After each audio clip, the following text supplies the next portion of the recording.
நாம இன்னைக்கு from சீரியஸோட season 3 episode 6, 7, 8 தான் பார்க்க போறோம். முன்னாடி உள்ள எபிசோட்ஸை பார்க்கலன்னா மறக்காம பாருங்க, அப்பதான் கதை புரியும். பிளேலிஸ்டோட லிங்க் டிஸ்கிரிப்ஷன்லயும் மேல கார்ட்லையும் கொடுக்குறேன், மறக்காம பாருங்க. வாங்க கதைக்குள்ள போயிடலாம். இப்போ அப்படியே மார்னிங் ஜிம்மோட ஒய்ஃபை காமிக்கிறாங்க. ஜிம்முக்கும் ஜிம்மோட ஒய்ஃபுக்கும் சின்னதா நைட்டு சண்டை வந்திருக்கும். ஜூலியும் வந்து அப்பா எங்கேன்னு கேட்க வெஜிடபிள்ஸ் எடுக்க அந்த 3 குடிசை இருக்கிற இடத்துக்கு போயிருக்காங்கன்னு சொல்றாங்க. ஜூலியும் நைட் கொஞ்சம் சவுண்ட் கம்மி பண்ணி நீங்க சண்டை போட்டிருக்கலாம்னு சொல்லிட்டு அங்கிருந்து போயிடா. ஜேட் அந்த பாட்டில் ட்ரீல இருந்து எல்லா பாட்டிலையும் இருக்கிற பேப்பரை எடுத்து வச்சிருக்காரு. அத பாய்டு கிட்ட காமிக்கிறாரு. இதுல தான் என்னமோ இருக்கு. ஜிம்மோட வைஃப் அந்த டவருக்கு போயிட்டு கீழே விழுந்திருக்காங்க.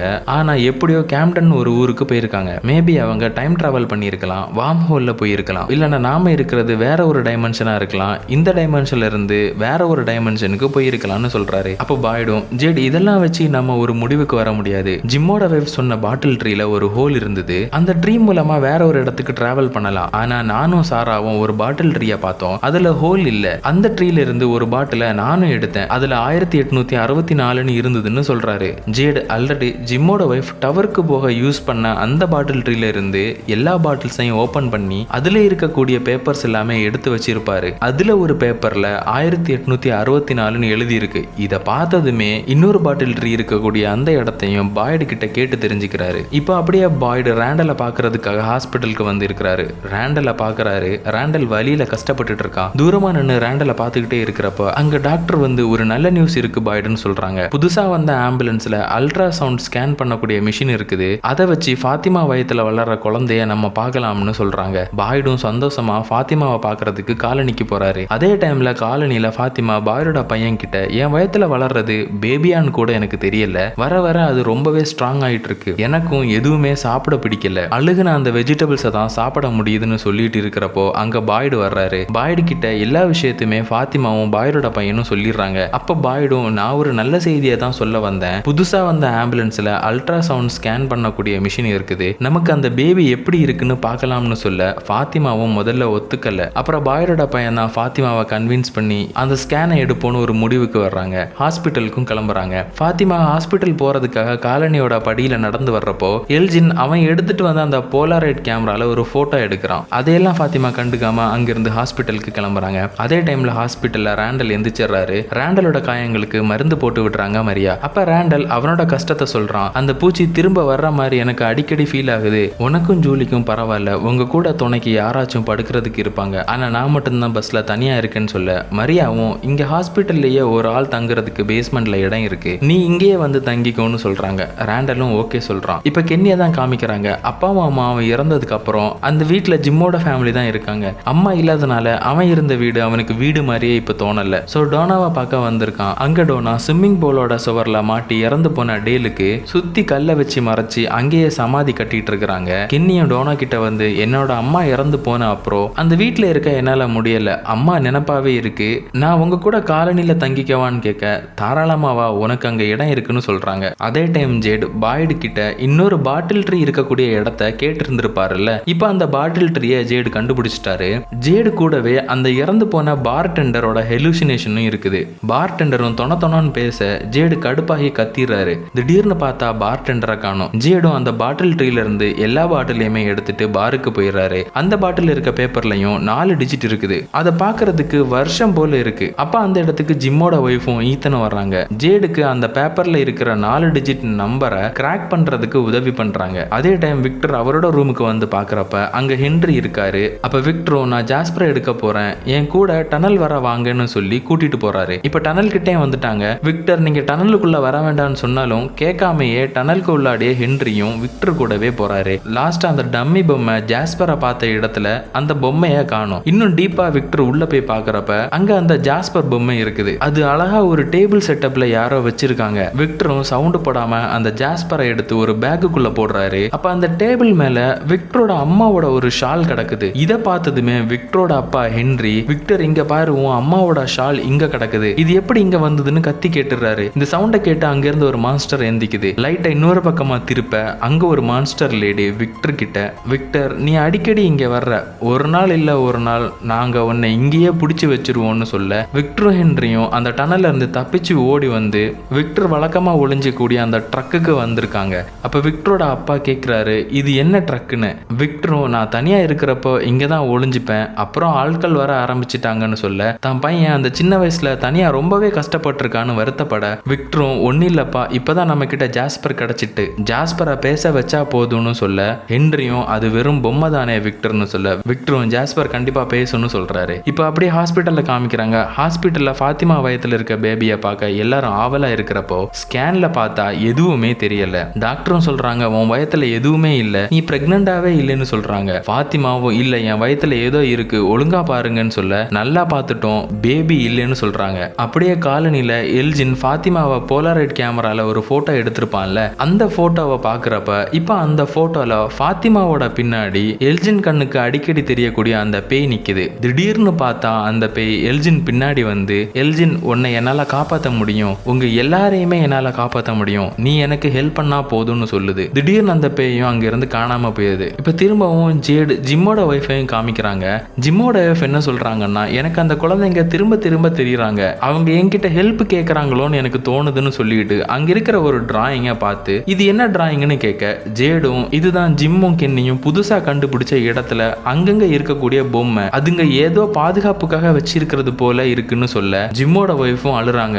ஜிம்மோட ஒய்ஃபும் ஜேடு கிட்ட இது பக்கத்துல ரெட் கலர்ல 3 கல் இருக்கா ரவுண்ட் ஷேப்ல இருக்கான்னு கேட்க ஜேடும் ஆமா இது எப்படி உனக்கு தெரியும்னு கேட்கிறாரு. ஜிம்மோட ஒய்ஃபும் எனக்கு சின்ன வயசுல இருந்து ஒரு கனவு வரும், அதுல பெரிய ரெட் கலர் கல்லுக்கு பின்னாடி தான் நான் ஒளிஞ்சுப்பேன், நான் இந்த டவுனுக்கு வர்ற முன்னாடியே எனக்கு அந்த கனவு திரும்ப திரும்ப வரும். அப்ப விக்டரோட அம்மாவுக்கு மட்டும் இல்ல எனக்கும் இந்த டவுனுக்கு வர்றதுக்கு முன்னாடியே இந்த இடத்த பத்தின விஷன்ஸ் வந்திருக்குன்னு சொல்றாங்க. ஃபாத்திமா தன்னோட வயத்துல பேபி இல்லைன்னு தெரிஞ்சதுமே டென்ஷன் ஆகிறா. அவ சொல்றா எனக்கு உள்ளாடி என்னமோ இருக்குன்னு ஃபீல் ஆகுது, அது குழந்தைதான்னு சொல்றா. இப்படி டென்ஷனா இருக்கக்கூடிய ஃபாத்திமாவை சமாதானப்படுத்தி காலனிக்கும் கொண்டு வந்துடுறாங்க. அவளுக்கு மாதிரியா ட்ரிப்ஸ் போட்டு விடுறாங்க. ஏன்னா ஃபாத்திமா ஒழுங்கா சாப்பிடாததுனால உடம்பு முடியாம இருக்காங்க. ஃபாத்திமா பாயோட பையன் கிட்ட எனக்கு நல்லா தெரியும் என் வயத்துல என்னமோ இருக்குன்னு, ஒருவேளை உண்மையாவே பேபி இல்லைன்னா எனக்கு தான் ஏதோ ப்ராப்ளம் போலன்னு சொல்லிட்டு இருக்கிறா. பாய்டும் டோனாவும் ஃபாத்திமாவை பத்தி பேசிக்கிறாங்க. அவளோட வயத்துல பேபி இல்லைன்னா அவ மைண்ட் ஸ்டேபிளா இல்ல போல, இந்த இடம் இப்படிதான் பண்ணும், சோ அவளை காலனில வச்சுக்கணுமான்னு யோசிக்கணும் பாய்டு, ஏன்னா காலனில இருக்கவங்களோட உயிரும் எனக்கு முக்கியம், இந்த இடம் அவளோட மைண்டை மெஸ்அப் பண்ணிட்டுனா அப்புறம் என்ன வேணாலும் நடக்கலாம்னு டோனா சொல்ல பாய்டும் சரி அதுக்கு நான் என்ன பண்ண முடியும்னு பாக்குறேன்னு சொல்லிட்டு போயிடுறாரு. அதே டைம்ல காலனில எல்ஜின் ஃபாத்திமாவோட பேபிக்காக ஒரு பொருள் ஒண்ணு பண்ணியிருக்கான். அது இந்த தொட்டில எல்லாம் தொங்க போடுற மாதிரி ஒரு பொருள். அதை கொண்டு வர்றப்போ பேஸ்மெண்ட்ல இருந்து எடுத்த அந்த போலரைட் கேமரா தானாவே ஒரு போட்டோ எடுக்குது. போட்டோவும் வெளியே வருது. அந்த போட்டோவை எடுத்து பார்த்து ஷாக் ஆகி நிக்கிறான். அங்கேயே சீனை கட் பண்ணி இப்ப எல்ஜின் அந்த ரூட் செல்லர் பேஸ்மெண்ட்டுக்கு வந்திருக்கான். அந்த கேமரால அந்த போட்டோவை எடுத்து பார்க்கறப்போ அந்த போட்டோல அதே ரூட் செல்லர் பேஸ்மெண்ட் தான் இருக்கு. அந்த போலரைட் கேமரா காலனில இருக்கிறப்ப தான் போட்டோ எடுத்துச்சு. ஆனா அதுல இருந்து வந்த போட்டோல ரூட் செல்லர் பேஸ்மெண்ட் இருக்குது. அவன் அந்த பேஸ்மெண்ட் உள்ளாடி போய் பார்க்கறான். உள்ளாடி ஒரு டோர் இருக்குது. அதை ஓபன் பண்ணி பார்க்கறப்ப அதுக்கு உள்ளாடி ஒரு கபோர்டு இருக்குது. அதையும் ஓபன் பண்ணி பார்க்கறப்ப உள்ள ஒண்ணுமே இல்ல. சரி அந்த கபோர்டை மூடிட்டு திரும்பி போறப்ப அந்த கபோர்டு உள்ளாடி இருந்து யாரோ தட்டுற சவுண்ட் கேக்குது. உடனே அந்த கபோர்டை அங்க இருந்து நீக்கி பார்க்கறப்ப அதுக்கு பின்னாடி ஒரு ரெட் கலர் டோர் இருக்கு. அந்த ரெட் கலர் டோரை ஓபன் பண்ணி பார்த்தா ஒரு ரூம் மாதிரி இருக்கு. பெட் எல்லாம் போட்டிருக்கு. அங்கேயே உள்ளாடி ஒரு கார்னர்ல ஒரு பெட்ஷீட் கிடக்குது. அதை எடுத்து பார்க்கறப்போ யாரோ இறந்து போய் கிடக்குறாங்க. ரொம்ப நாள் ஆயிட்டு போல ஸ்மெல்லும் வருது. உடனே எல்ஜினும் திரும்பி பார்க்கறான். அங்க அந்த பேய் நிக்குது. எப்பவுமே ரொம்ப பயந்த அந்த பேயை பார்க்கற எல்ஜின் இப்ப ரொம்ப காமா இங்கதான் அது நடந்ததான்னு அந்த பேய் கிட்ட கேட்கறான். அங்கேயே சீனை கட் பண்ணி விக்டரை காமிக்கிறாங்க. அவர் அந்த ஜாஸ்பர் பொம்மையை ஒரு சேர்ல வச்சு பேசுன்னு சொல்றாரு. அப்ப விக்டரோட அப்பா அங்க வந்து விக்டர் அது ஒரு பொம்மை, அதால பேச முடியாதுன்னு சொன்னா கேளுன்னு சொல்றாரு. ஆனா விக்டர் அதெல்லாம் கேட்காம அங்கிருந்து அந்த ஜாஸ்பரை எடுத்துட்டு சாரா வீட்டுக்கு போய் கதவை தட்டுறாரு. சாராவும் கதவை திறக்கிறாங்க. விக்டரும் இந்த ஜாஸ்பர் பொம்மையை எனக்கு பேச வைக்கணும், உன் வீட்டு பேஸ்மெண்ட்டை நான் யூஸ் பண்ணிக்கவான்னு கேட்க சாராவும் ஓகேன்னு சொல்லி உள்ள கூப்பிடுறா. இப்ப ரேண்டல காமிக்கிறாங்க. ரேண்டல் அந்த ஹாஸ்பிட்டல்லையே தங்க ஆரம்பிச்சுட்டான். இப்பதான் ரொம்ப நாளைக்கு அப்புறம் வெளியே போறான். அப்ப ஜூலியும் ரேண்டல் கூடவே போறா. நார்மலா பேசிக்கிட்டு போறப்ப ஜூலி அவளுக்கு கார் ஓட்ட தெரியாதுன்னு சொல்ல ரேண்டல் ஜூலிய காலனிக்கு கூட்டிட்டு போய் டோனாவோட வேனை எடுத்து அவளுக்கு கார் ஓட்டுறது எப்படின்னு சொல்லி கொடுக்கறான். அப்படி ரோட்ல ஓட்டிட்டு போறப்ப ரேண்டல் கண்ணுக்கு அந்த பூச்சிங்க திரும்பவும் தெரிய ஆரம்பிக்குது. ரேண்டலும் உன் கண்ணுக்கு அந்த பூச்சிங்க தெரியலையான்னு கேட்க ஜூலியும் இல்லைன்னு சொல்றா. அதே டைம் அந்த பூச்சி ரேண்டலை பிடிக்க ஆரம்பிக்குது. வேனை நிப்பாட்டிய ரேண்டல் கீழே விழுந்து உருள ஆரம்பிக்கிறான். ஜூலியும் வேனை விட்டு வெளியே வந்து என்ன ஆச்சுன்னு கேட்க ரேண்டலுக்கு இப்ப அந்த பூச்சிங்க எதுவுமே கண்ணுக்கு தெரியல. உடனே ரேண்டலும் நீ வீட்டுக்கு போன்னு சொல்லிட்டு அங்க இருந்து காட்டுக்குள்ள ஓடி போறான். ஜூலியும் பின்னாடியே போறா. ஒரு கட்டத்துல 2 பேரும் அந்த பூச்சிங்க கிட்ட மாட்டி கிடந்த அந்த இடிஞ்சு போன ஒரு கெட்டடம் இருந்தது இல்ல, அந்த கெட்டடத்துக்கே வந்திருக்காங்க. அவங்களுக்கு அந்த இடிஞ்சு போன இடத்தை பாக்குறப்ப 2 பேருக்கும் ஏதோ தோணுது. ஜூலி டைரக்டாவே கேட்டுறா, இந்த இடத்துல ஏதோ ஃபீல் ஆகுதுல்லான்னு. ராண்டலுக்கும் ஃபீல் ஆகுது. ஆனா ராண்டல், எனக்கு எதுவுமே ஃபீல் ஆகல, இன்னும் கொஞ்ச நேரத்துல சூரியன் மறைஞ்சிரும், நாம போலான்னு சொல்லி அங்க இருந்து போறாங்க. ஆனா ஜூலிக்கு இந்த இடத்துல என்னமோ இருக்குன்னு தோணுது. இப்ப அப்படியே ஜிம்ம காமிக்கிறாங்க. ஜிம் அந்த மோனி குடிசை இருக்கக்கூடிய இடத்துல காய்கறி எல்லாம் பேக் பண்ணி கொடுத்துட்டு இருக்காரு. அப்ப ஜிம் கூட இருக்கிறவங்க, நைட் டைம்ல இங்க ஏதோ சவுண்ட் கேக்குது இல்ல, அது டவுன்ல வர்ற மான்ஸ்டர் போலவே இல்ல, இது வேற ஏதோ ஒண்ணுன்னு சொல்லிட்டு இருக்காங்க. அப்ப அங்க ஜேடு, ஈத்தன், ஜிம்மோட ஒய்ஃப் எல்லாருமே வர்றாங்க. ஜிம்மோட ஒய்ஃப் ஜேடு கிட்ட இந்த டவுனுக்கு வர முன்னாடியே அவங்களுக்கு அந்த ரெட் கலர் கல்ல பத்தின கனவு வந்ததுன்னு சொல்லி இருப்பாங்கல்ல, அந்த கல்லை பாக்குறதுக்காக தான் இங்க வந்திருக்காங்க. அப்ப ஜிம் அவரோட ஒய்ஃபை தனியா கூட்டிட்டு போய் அவரோட ஒய்ஃபை கன்வின்ஸ் பண்றாரு, உனக்கு வந்த கனவு எல்லாமே இந்த இடம் உன்னை மேனிபுலேட் பண்றதுக்காக பண்ணதுன்னு. அப்ப ஜிம்மோட ஒய்ஃபும், எனக்கு வந்த கனவு இந்த டவுனுக்கு வர்றதுக்கு முன்னாடியே வந்தது, சொல்ல போனா நான் சின்ன பொண்ணா இருக்கிறப்ப வந்தது. இது எல்லாமே கேட்டு ஜிம்மும் சரி அந்த கல்லை பார்ப்போம்னு வர்றாங்க. அந்த கல்லை பார்த்ததுமே ஜிம் கேட்கிறாரு, உனக்கு வந்த கனவை சொல்லுன்னு. அப்ப ஜிம்மோட ஒய்ஃபும், நான் இந்த காட்டுல ஓடி வந்து இந்த கல்லுக்கு பின்னாடி ஒளிஞ்சுக்கிட்டேன், அப்புறம் ஏதோ ஒன்று இந்த கல்லுக்கு மேல என்ன பாக்குது, நானும் அதை பார்த்து கத்துனேன், அவ்வளவுதான் எனக்கு ஞாபகத்துல இருக்குன்னு சொல்ல ஜிம்மும் ஜேடும் ஆச்சரியமா பார்த்துக்கிட்டு நிக்கிறாங்க. அப்படியே இப்ப கென்னியை காமிக்கிறாங்க.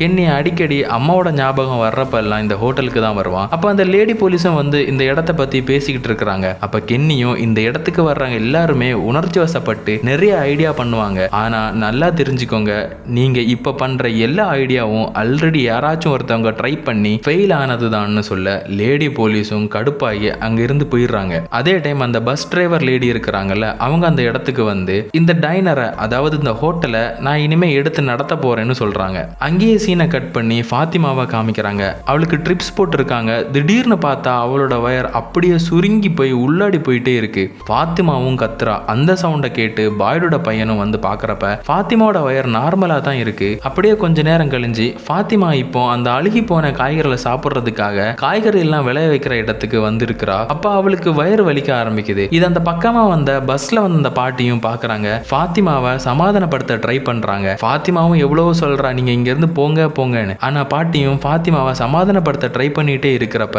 ஃபாத்திமா அங்கிருந்த கத்திரிக்கோலை எடுத்து அந்த பாட்டியோட நெஞ்சிலேயே குத்திடுறா. அப்புறம் தான் ஃபாத்திமாவை சுயநலமுக்கு வர்றா. அவசரப்பட்டு அந்த பாட்டியை நம்ம இப்படி பண்ணிட்டோமேன்னு. பாட்டியும் ஃபாத்திமா நீ இங்கிருந்து போயிருன்னு சொல்லிட்டு இறந்து போயிடறாங்க. அந்த இடத்துக்கு பாய்டோட பையனும் வந்து பாக்குறான். ஃபாத்திமாவும் நான் தெரியாம பண்ணிட்டேன்னு அழுறா. ஃபாத்திமா இப்ப பாய்டு கூட காட்டுக்குள்ள இருக்கிற கேபினுக்கு தான் போறா.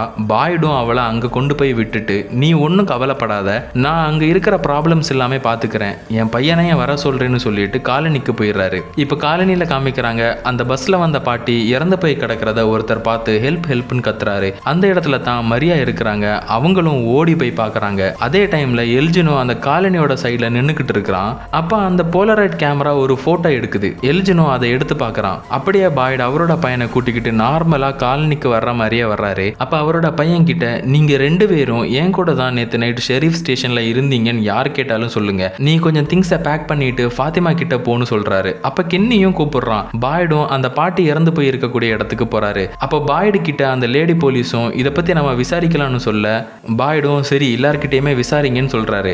அப்போ டோனாவும் அந்த இடத்துக்கு வந்து பார்த்து வருத்தப்படுறாங்க. டோனாவும் சாரா இந்த கொலையை பண்ணியிருப்பான்னு நினைக்கிறேன்னு சொல்றாங்க. பாய்டும் இல்ல, சாரா முன்ன மாதிரி இல்லைன்னு சொல்றாரு. ஆனா டோனா சாரா கிட்ட பேசணும்னு சொல்ல பாய்டும் சரி முதல்ல இங்க இருக்கிறவங்களை விசாரிச்சுட்டு நாம ரெண்டு பேருமே சேர்ந்து போய் சாராவை விசாரிக்கலாம்னு சொல்றாரு. இப்ப சாராவையும் விக்டரையும் காமிக்கிறாங்க. சாரா அந்த ஜாஸ்பர் பொம்மையை வச்சு கதை சொல்ற மாதிரி பண்றா. ஆனா அந்த ஜாஸ்பர் பொம்மை இப்ப கிறிஸ்டோபர் கிட்ட பேசின மாதிரி அது பேசல. விக்டரும் கடுப்பாகி ஒரு மாதிரி பண்றாரு. விக்டரும் எனக்கு ஜிம்மோட ஒய்ஃப் கிட்ட இப்ப பேசணும்னு சொல்ல சாராவும் ஜிம்மோட ஒய்ஃபை கூப்பிட அவங்க வீட்டுக்கு போறா. அதே டைம்ல தான் ஜிம், ஜேடு, ஈத்தன் எல்லாருமே அந்த 3 குடிசைங்க இருக்கிற இடத்துல இருந்து வீட்டுக்கு வந்திருக்காங்க. ஜிம்மும் போன் வந்த விஷயத்தையும் அந்த போன்ல கேட்ட குரல் தாமஸ்னு சொல்லிச்சுன்னு சொல்ல அப்ப யாரோ கதவு தட்டுற சவுண்ட் கேக்குது. யாருன்னு கதவு திறந்து பார்த்தா அது சாரா தான். சாராவும் விக்டர் என்னோட பேஸ்மெண்ட்ல இருக்காரு, விக்டருக்கு என்னமோ ஆயிட்டு, ப்ளீஸ் நீங்க வாங்க, உங்ககிட்ட தான் ஏதோ சொல்லணும்னு சொல்றாருன்னு சொல்ல ஜிம்மோட ஒய்ஃபும் சாரா கூடவே போறாங்க. இப்படி ஜிம்மோட ஒய்ஃப் சாரா கூட போனதுமே ஜிம்மும் ஜேட பாக்குறதுக்காக பாருக்கு போய் ஜேடு கிட்ட போய் பேசுறாரு. அந்த பார்ல விக்டரோட அப்பாவுமே இருக்காரு. ஜிம் ஜேடு கிட்ட என்ன சொல்றாருன்னா, என் ஒய்ஃப் கிட்ட ஏதாவது சொல்லி அவ மைண்ட்ல உன்னோட ஐடியாஸ் எல்லாம் போடாதேன்னு சொல்றாரு. ஜேடும் மாறி கத்துறாரு, உன் ஒய்ஃப் ஒன்னும் 8 வயசு குழந்தை இல்ல, அவ என்ன பண்றான்னு அவளுக்கு தெரியும், நீ ஏன் இதை பத்தி என்கிட்ட கேட்கிற, நீ அவகிட்டயே போய் கேளுன்னு சொல்லி அங்க இருந்து கிளம்பிடுறாரு ஜேட். சேம் டைம்ல எல்ஜின் அந்த ஹாஸ்பிட்டலுக்கு போய் யாருமே ஹாஸ்பிட்டல்ல இல்லைன்னு தெரிஞ்சதும் அங்க இருந்து பிளட் எல்லாம் எடுக்கக்கூடிய ஒரு டியூப் ஒன்னை எடுத்துட்டு வர்றான். சாரா கூட ஜிம்மோட ஜிம்மோட ஒய்ஃபும் விக்டரை பார்க்க வந்திருக்காங்க. விக்டரும் ஜிம்மோட ஒய்ஃபை பார்த்ததுக்கு அப்புறம் அந்த ஜாஸ்பர் பொம்மையை கொடுத்து நீங்க கதை சொல்லுங்க, அப்பதான் ஜாஸ்பர் பொம்மை பேசும், நீங்க அதை பேச வைங்கன்னு சொல்ல ஜிம்மோட ஒய்ஃபும் விக்டர் சொன்னா கேளு, இது பொம்மை, இது பேச வைக்க முடியாதுன்னு சொல்ல விக்டர் கோவப்படுறாரு, கஷ்டப்படுறாரு. ஜிம்மோட ஒய்ஃபும் சமாதானப்படுத்துறாங்க. ஜிம்மோட ஒய்ஃபும் சரி நாம சேர்ந்தே இதை பத்தி தெரிஞ்சுக்கலாம்னு சொல்லி அந்த பொம்மையோட நேம் என்னன்னு கேக்குறாங்க. விக்டரும் ஜாஸ்பர்னு சொல்றாரு. சரி ஜாஸ்பர் பத்தி சொல்லுன்னு ஜிம்மோட ஒய்ஃப் கேட்க விக்டரும் ஜாஸ்பர் பொம்மை கிறிஸ்டோபர் கிட்ட இந்த இடத்தை பத்தி ஒரு ரகசியத்தை சொல்லிச்சு, அதை நான் கேட்டேன்னு சொல்ல அது எங்க வச்சு சொல்லுச்சுன்னு ஜிம்மோட ஒய்ஃப் கேக்குறாங்க. விக்டரும் தெரியல, எனக்கு ஞாபகம் இல்ல, இருட்டா இருந்துச்சு, அது ஒரு பேஸ்மெண்ட் மாதிரி இருந்துச்சுன்னு சொல்றாரு. ஜிம்மோட ஒய்ஃபும் சரி நீ எதுக்காக கிறிஸ்டோபரை பார்க்க போனேன்னு கேட்க விக்டரும் நல்லா யோசிச்சதுக்கு அப்புறம் ஒன்னு சொல்றாரு. நானும் என் சிஸ்டரும் ஹைட் அண்ட் சீக் விளையாடிக்கிட்டு இருந்தோம். அப்ப என்னால அவளை கண்டுபிடிக்கவே முடியல. சோ எல்லா இடத்துலயும் தேடினேன், பார்ல தேடினேன், டைனர்ல தேடினேன், அப்புறம் சர்ச்சுக்கு கூட போனேன்னு சொல்றப்போ விக்டருக்கு எல்லாமே ஞாபகம் வந்துட்டு அந்த ஜாஸ்பர் பொம்மை கிறிஸ்டோபர் கிட்ட பேசின பேஸ்மெண்ட் சர்ச்சோட பேஸ்மெண்ட் தான் சொல்லி அங்க போறாங்க. இப்ப அப்படியே டவுனுக்கு வெளியே காட்டுக்குள்ள இருக்கக்கூடிய ஃபாத்திமாவை காமிக்கிறாங்க. அவளை பார்க்க பாயோட பையன் வந்து இருக்கான். அவன் ஒரு கர்ச்சீஃபை கொடுத்து தைரியமாயிருன்னு கொஞ்ச நேரத்துல வந்துடுறேன்னு சொல்லி சில திங்ஸையும் அங்க வச்சுக்கிட்டு போறான். அப்ப ஃபாத்திமா கண்ணுக்கு எல்ஜினோட கண்ணுக்கு தெரிஞ்ச அதே பேய் தெரியுது. ஃபாத்திமா ஒரு செகண்ட் பயப்படுறா. அப்புறம் அந்த பேய் அங்க காணும். அப்படியே எல்ஜின் என்ன பண்றான்னா ஹாஸ்பிட்டல்ல இருந்து எடுத்துட்டு வந்த அந்த டியூபை வச்சு அவனோட பிளட்டை ஒரு பாட்டில்ல பிடிக்கிறான். ஏன்னா அந்த போலரைட் கேமரால மார்னிங் ஒரு போட்டோ ஆட்டோமேட்டிக்கா எடுத்திருக்கும்ல, அந்த போட்டோல பிளட்டை பிடிச்சு வைக்கிற மாதிரி தான் ஒரு பிக்சர் இருந்திருக்கும். அப்படியே அந்த பிளட் எல்லாம் ஒரு பாட்டில்ல பிடிச்சி வச்சுக்கிட்டு இருக்கிறப்போ திரும்பவும் அந்த போலரைட் கேமரா ஒரு போட்டோவை எடுக்குது. அந்த கேமரால இருந்து வர்ற போட்டோ ஃபாத்திமா இப்ப இருக்கக்கூடிய அந்த கேபின் போல தான் இருக்கு. ஜூலி ரேண்டல் கிட்ட அந்த இடிஞ்சு போன இடத்துக்கு போய் செக் பண்ணலாம்னு சொல்ல அவன் வரமாட்டேன்னு சொல்றான். உடனே ஈத்தனை கூட்டிக்கிட்டு அந்த இடத்துக்கு போறா. அப்ப ஈத்தன் கிட்ட ஜூலி சொல்றா, இந்த இடத்துக்கும் எனக்கும் ஏதோ ஒரு கனெக்ஷன் இருக்கு, நாம ரெண்டு பேரும் சேர்ந்து போய் பார்க்கலாம்னு சொல்லி ரெண்டு பேருமே கையை பிடிச்சிக்கிட்டு அந்த இடிஞ்சு போன இடத்துக்கு உள்ள போறாங்க. உள்ள போனா ஈத்தனை காணும். ஜூலி இப்ப அந்த இடிஞ்சு போன கட்டடம் உள்ளாடி இருக்கிறா. ஆனா இப்ப அந்த கட்டடம் இடியாம நல்லா இருக்கு. அங்க எங்கேன்னு பார்த்துட்டு இருக்கிறப்போ அந்த கட்டடத்துக்குள்ள ஜூலி ரேண்டல் மாதிரியா எல்லாருமே அங்க பூச்சிங்க கிட்ட மாட்டி இங்க சங்கிலிலேயே மாட்டி கிடந்திருப்பாங்கல்ல, அவங்க எல்லாருமே கத்த ஜூலியும் கஷ்டப்படுறா.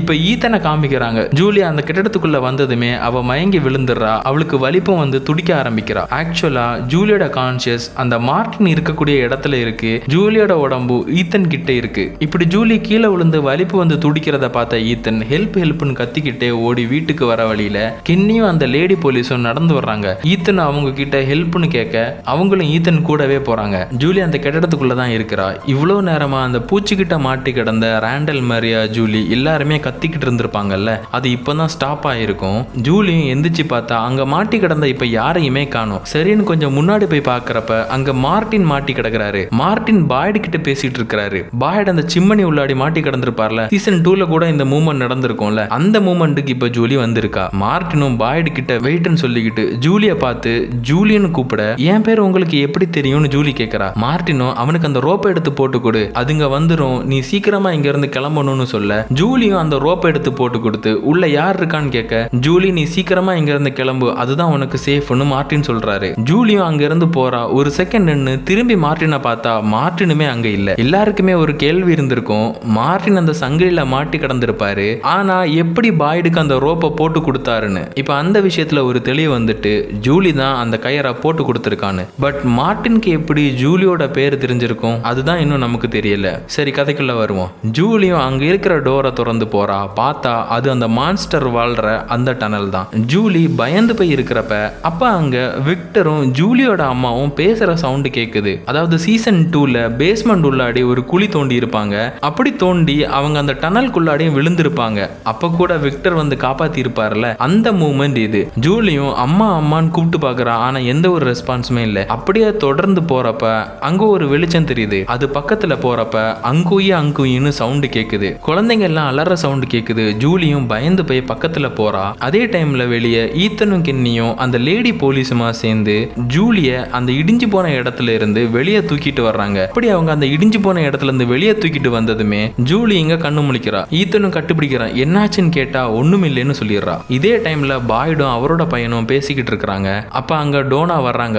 சாராவை விசாரிக்கலாமான்னு கேட்க அப்ப பாய்டும் அந்த கொலையை சாரா பண்ணல, ஃபாத்திமா தான் பண்ணா, அதனால சாராவை இந்த விஷயத்துல இருந்து விட்டுறலாம்னு சொன்னதுமே டோனா ரொம்ப கஷ்டப்படுறாங்க. இருந்தும் ஒரு கடுமையான டிசிஷனை எடுக்கிறாங்க. ஃபாத்திமா ஃபாத்திமா தான் அந்த பாட்டியை கொன்னான்னு எல்லா மக்கள்கிட்டையும் சொல்லணும். அதை நீ சொல்றியா பாய்டு, இல்லை நான் சொல்லட்டுமான்னு கேட்க பாய்டும் அப்படி சொன்னா கண்டிப்பா ஃபாத்திமாவை அந்த பாக்ஸ்ல போட வேண்டியது வரும். ஸோ நானே ஃபாத்திமாவை பார்த்துக்கிறேன்னு சொல்ல டோனாவும் நீ எல்லார்கிட்டையும் ஃபாத்திமா தான் அந்த பாட்டியை கொன்னதுன்னு சொல்ற, இல்லைன்னா நான் சொல்லுவேன்னு சொல்லிட்டு அங்க இருந்து கிளம்பி போயிடுறாங்க. அப்படியே சர்ச்சுக்கு வந்திருக்கக்கூடிய விக்டர் ஜிம்மோட ஒய்ஃப் சாராவையும் தான் காமிக்கிறாங்க. விக்டர் சொல்றாரு, நான் பேஸ்மெண்ட்டுக்கு வர்றப்ப யாரோ பேசிக்கிட்டு இருந்த மாதிரி இருந்தது. உள்ள வந்து பார்த்தா கிறிஸ்டோபர் கோவத்துல இருந்தாரு. அப்ப ஜாஸ்பர் பொம்மை எதுவுமே பேசாம தான் இருந்தது. அவர் ஜாஸ்பர் கூட பேசல, அவர் அந்த ஒயிட் கலர் ட்ரெஸ் போட்ட பையன் கிட்ட தான் பேசிக்கிட்டு இருந்தாரு. நான் தான் தப்பா புரிஞ்சுக்கிட்டேன். அந்த ஒயிட் கலர் ட்ரெஸ் போட்ட பையன் தான் கிறிஸ்டோபர் கிட்ட ஒரு ரகசியத்தை சொல்லிட்டு இருந்தான். அது என்னன்னா முடிவுக்கான பதில் ஸ்டார்டிங்லயே இருக்கு. இது எல்லாமே அந்த குழந்தைங்க கிட்ட இருந்து தான் ஆரம்பிச்சது. அந்த குழந்தைங்க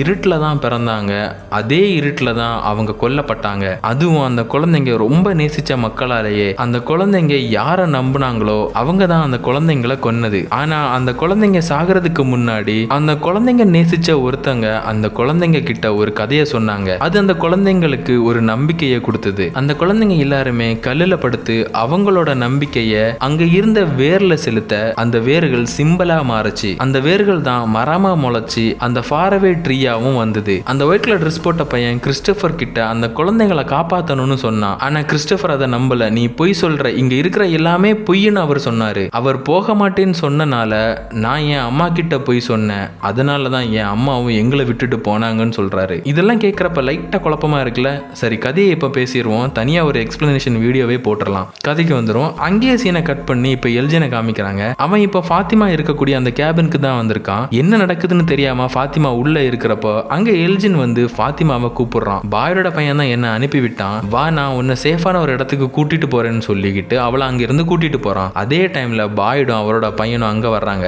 வந்து பார்த்தா ஃபாத்திமாவை காணும். ஃபாத்திமாவை எல்ஜின் அந்த ரூட் செல்லர் பேஸ்மெண்ட்டுக்கு கூட்டிட்டு வந்து உள்ள போன்னு சொல்ல ஃபாத்திமாவுக்கு டவுட் வருது. உடனே ஃபாத்திமாவும் என் ஹஸ்பண்ட் வந்ததுமே நான் உள்ள போறேன்னு சொன்னதுமே எல்ஜின் சொன்னா கேளு ஃபாத்திமா உள்ள போ, பேபிக்கு அதான் நல்லதுன்னு சொல்ல ஃபாத்திமாவும் என் வயத்துல பேபி எதுவுமே இல்லைன்னு சொல்றா. எல்ஜினும் பேபி இருக்கு ஃபாத்திமா, ஆனா அது உன்னோடது இல்ல அவ்வளவுதான்னு சொல்ல ஃபாத்திமாவும் கொஞ்சம் குழப்பத்துல இருந்து அங்கிருந்து ஓடி போக பாக்குறா. எல்ஜினும் அவளை தரன்னு இழுத்துட்டு அந்த ரூட் செல்லர் பேஸ்மெண்ட்டுக்கு உள்ளாடி இருக்கிற இன்னொரு டோருக்கு உள்ள இழுத்துக்கிட்டு போறான். இங்கேயே எபிசோட் 8 முடியுது. இங்கேயுமே நமக்கு நிறைய குழப்பங்கள் இருக்குது. எல்ஜின் ஏன் இப்படி பண்ணணும்? அந்த பே உண்மையாவே இவங்களுக்கு ஹெல்ப் பண்ணுதா? ஃபாத்திமாவோட வயத்துல குழந்தை இருக்குதுன்னு ஃபாத்திமாவுக்கு தெரியுது. ஆனா அல்ட்ராசவுண்ட் மிஷினை வச்சு பாக்குறப்ப ஃபாத்திமாவோட வயத்துல எதுவுமே இல்ல.